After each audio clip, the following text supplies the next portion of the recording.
The dawn at sea. The sun had only begun to lift itself over the horizon, its first pale light smearing the southern Red Sea in thin strokes of amber and rose. In the uneasy quiet between night and day, two MH-60R Seahawks carved long, deliberate arcs in the sky. Their rotor blades chopped through the morning air with a steady rhythm, an airborne heartbeat keeping time over a stretch of water that had seen too much turmoil in recent months. Call signs Lancer 71 and Lancer 72, crews of the USS Eisenhower and USS Gravely, had been airborne for less than an hour. Their mission was straightforward: provide overwatch for a mixed commercial escort task force transiting a region that, on a good day, simmered with tension. On a bad day, it boiled over into chaos. So far this morning looked like one of the good ones. The sea below was almost unnervingly calm, a reflective sheet of steel broken only by the distant humps of passing cargo ships and the faint outlines of warships anchored farther north. The crews watched their consoles, cycled their sensors, and kept to the predetermined navigation pattern. It felt routine, comfortably predictable. But routine had a way of unraveling in waters like these. At the same moment, the helicopters traced another slow turn. The merchant vessel Maersk Hangzhou pushed through the same sea, its hull cutting a broad wake behind it. Its Singapore flag snapped gently in the breeze. On board, crew members began their morning checks, and the small team of contracted security personnel glanced toward the coast with an instinctive wariness they had learned to live with. The first hint of danger arrived not on radar, but in a series of faint flashes along the horizon, barely perceptible in the spreading daylight. Seconds later, the ship's lookouts caught the telltale outlines of 4 small craft, breaking from the coastline, accelerating fast. These weren't fishermen. Their formation was too tight, their speed too great. The security team moved swiftly. Rifles were brought out, belts checked, helmets tightened. They raised the alarm to the bridge, and before the captain could fully process the unfolding situation, another burst of bright light flickered from the fast-approaching boats. A sudden firework of tracers and guided rocket flares sliced across the water.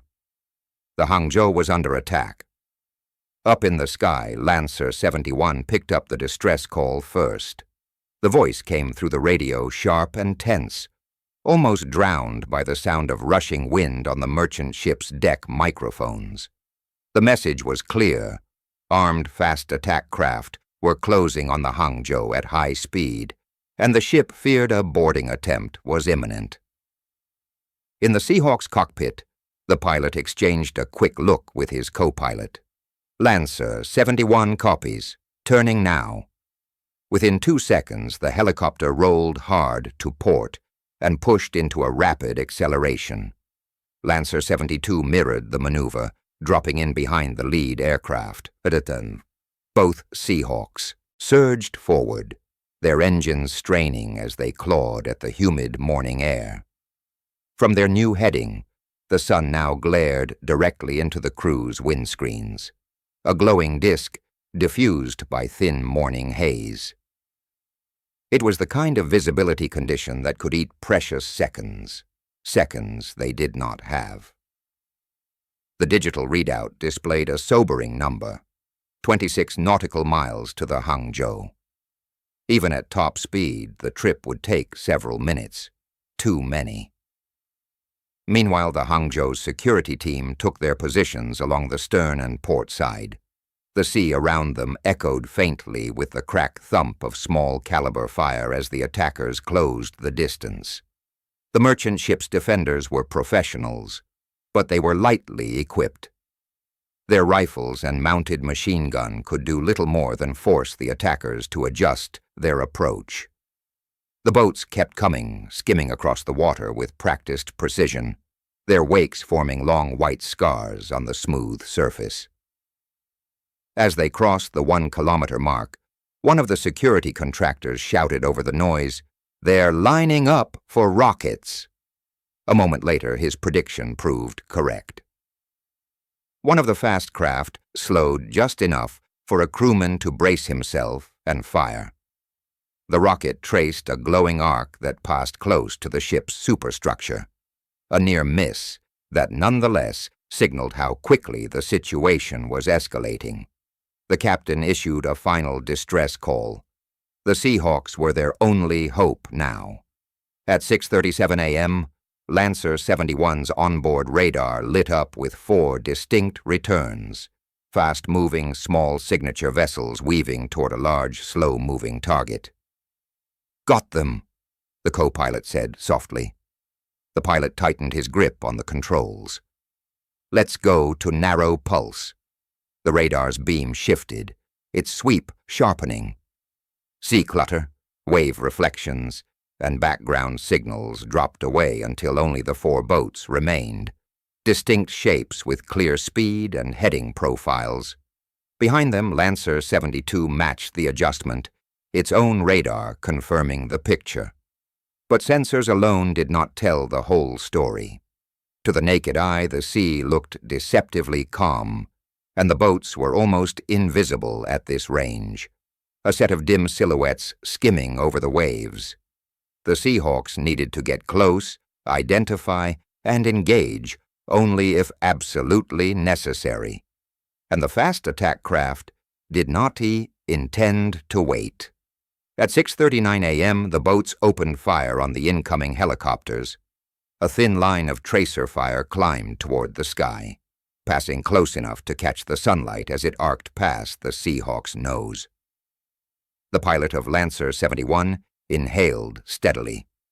"All right, that's our answer."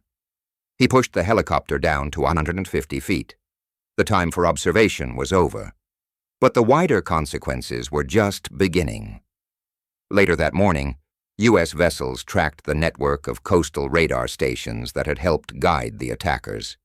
Their transmissions had been detected during the assault, points of origin, signal type, and timing all documented. These sites had provided early warning to the small craft and had been coordinating their approach. In a measured response designed to prevent further assaults on civilian shipping, U.S. forces carried out targeted strikes on several radar positions. Reports later confirmed that their ability to track vessels in the region had been significantly disrupted. Hours after that, additional operations targeted a shore-based weapons facility believed to be linked to similar incidents.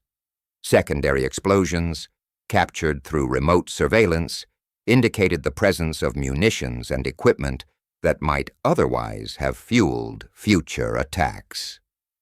By sundown, the message was unmistakable. The morning's assault would not simply fade into the background noise of regional instability. The response would continue until the threat diminished. As night drew over the Red Sea, the Maersk Hangzhou resumed its journey. Its crew, shaken but unharmed, found a steady rhythm once more as the ship pushed forward. The wake behind it glowed under the moonlight, and the ship's lights reflected across the still water. Far overhead, another pair of helicopters took the place of Lancer 71 and 72, ensuring the corridor remained safe into the night. For the pilots and crew of the Seahawks, the day had been long, exhausting, tense, and filled with moments where seconds mattered more than they ever should. Yet when they finally landed back aboard their ships, the deck crews greeted them with relieved nods and quiet acknowledgement.